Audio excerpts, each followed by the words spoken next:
Então, a gente sempre, quando a gente fala um não para o nosso filho, a gente tem que pensar o que eu estou dizendo de sim. E a gente precisa, muitas vezes, verbalizar.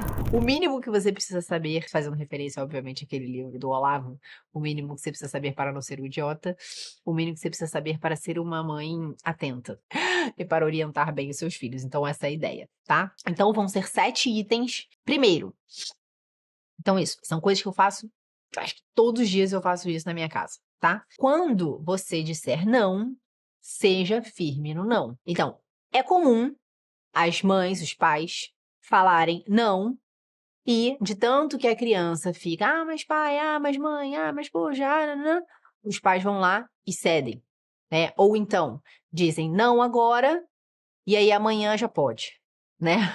Ou diz não de manhã, à tarde já fala um negócio diferente. Então, o que acontece? Tentar ser firme no não significa que, óbvio, a gente não vai falar não pra tudo, né? Então, a gente não vai toda hora, não, não, não, não, não, não. Então, a ideia é que a gente tenha critérios na nossa cabeça de orientações claras que sempre são assim. Então, independente do que acontecer, as crianças entendem que é pra ser assim e que vai ser assim sempre. Então, não adianta espernear. É assim.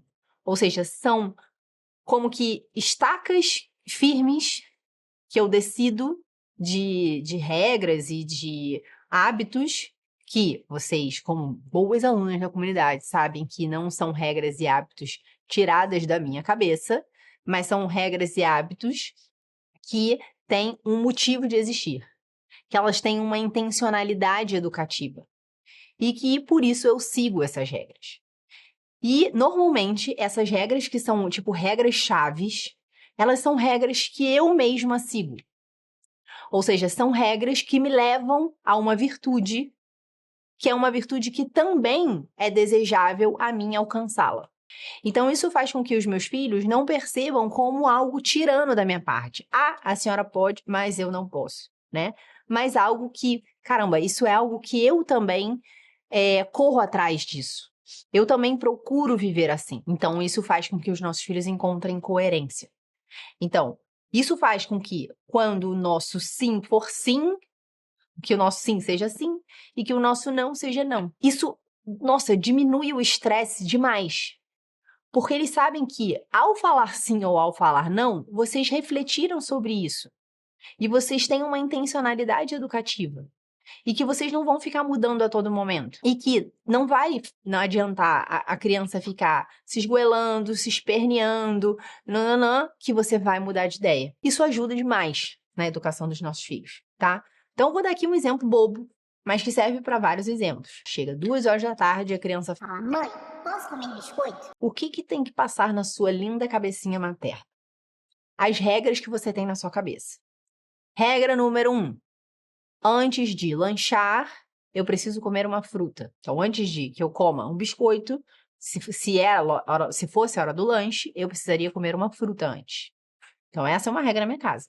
Antes de comer qualquer coisa, primeiro come a fruta. E daí, é claro, a fruta nutricionalmente talvez seja o mais importante? Sinceramente, eu acho que não.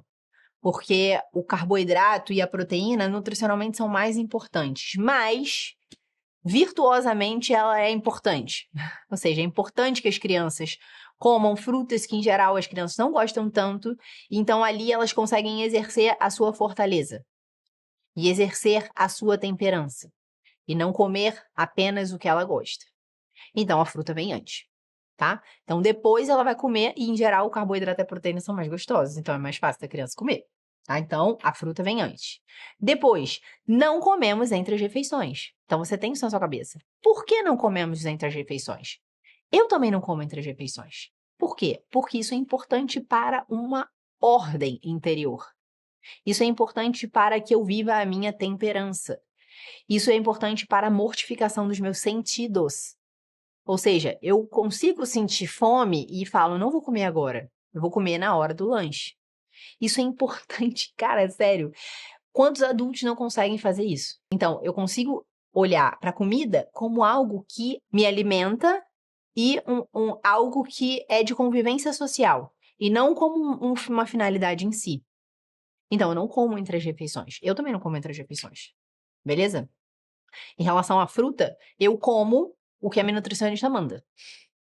Então, eu gosto de comer ovo? Não gosto. No meu lanche, eu como 2 ovos inteiros, 2 claras, um pão francês e um queijo prato. Gosto desse lanche? Não gosto, mas eu como isso todos os dias. E os meus filhos sabem. Mãe, a senhora gosta? Eu falo, não gosto. Mas isso é importante para que eu não fique tão doente. De fato, depois que eu comecei a comer aquilo que a nutricionista me indicava, eu parei de ficar doente. Então, é isso que eu como. Eu não como o que eu quero. Eu como o que que eu preciso comer nutricionalmente e que faça bem pra mim. Então, meus filhos sabem disso. Comemos sobremesa nos fins de semana. Por que a gente come sobremesa nos fins de semana? Justamente para a gente conseguir viver uma sobriedade.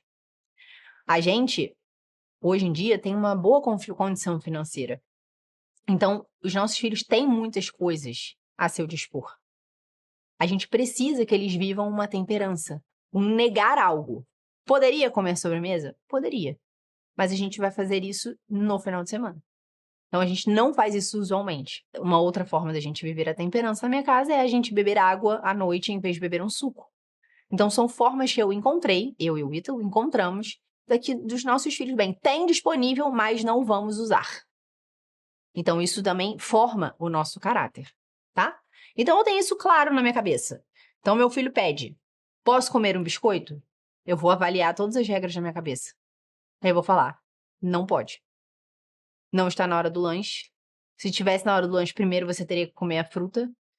E hoje não é sobremesa, não tem sobremesa se fosse depois do almoço. E aí você vai chegar para a criança, não pode. Ah, mas eu tava querendo então. Sim, mas a gente tem essas regras aqui e não pode, a gente vai comer no final de semana. Beleza? Ah, mas a criança tá doente, e daí um monte dessas regras vão cair por água abaixo. Sim, muito provavelmente, porque ela tá inapetente, porque ela já não quis comer adequadamente na hora do almoço, porque estava sem fome, e aí realmente eu quero que ela ingira caloria. Eu falo, pode comer.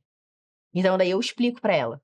Você tá podendo comer agora, porque eu preciso que você ingira caloria mais do que agora uma comida de fato boa nutricionalmente. Beleza, é uma exceção, tá? Então, que foi um exemplo do tipo, a minha resposta vai ser sempre a mesma.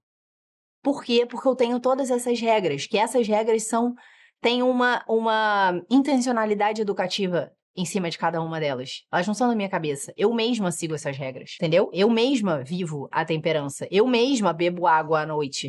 Você entende? Eu mesma como coisas que eu não gosto de comer, mas porque faz bem pra mim nutricionalmente.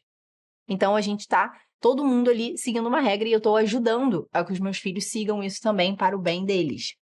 Então, quando a gente faz isso, a gente ajuda os nossos filhos a formarem os próprios critérios.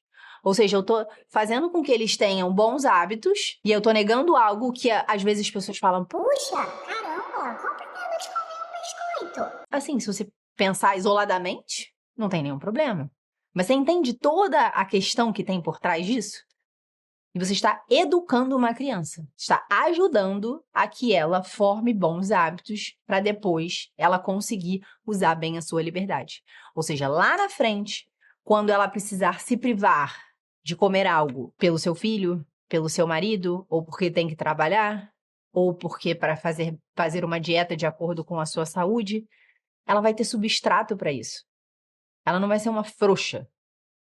Ela vai ter substrato e vai poder utilizar isso como virtude. E além disso, as crianças vão levar a sério suas palavras. Quando você te falar, não pode, ela vai entender, cara, não pode, minha mãe não deixou, ponto, acabou, fim. Número 2, falar com clareza o que a gente espera dos nossos filhos. Então, muitas vezes as pessoas falam, puxa, eu tenho medo de dizer não para os meus filhos. Né? Então, eu tenho medo de falar que eles não podem fazer algo, não podem fazer outra coisa, porque eu tenho medo deles ficarem se sentindo, terem traumas e, enfim, eu ficar dizendo que eles não podem as coisas, né? E parece que isso é uma educação voltada para o não. E não é para ser assim. Quando a gente fala não para alguma coisa, na verdade a gente está afirmando outras. Então, quando a gente, sei lá, fala para um filho meu, um filho que ele não pode colocar o dedo na tomada, a gente não está privando ele de algo. A gente está falando para ele que a vida dele importa e que ele precisa cuidar do que ele faz para manter a sua vida íntegra. Por que eu não posso pular da janela? Você vai perder a sua vida, entende? Por que eu não posso brincar com uma faca?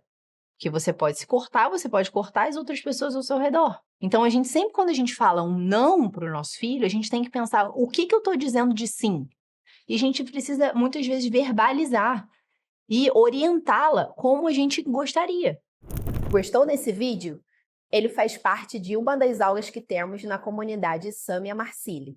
Se quiser ter acesso ao conteúdo, clica no link da descrição.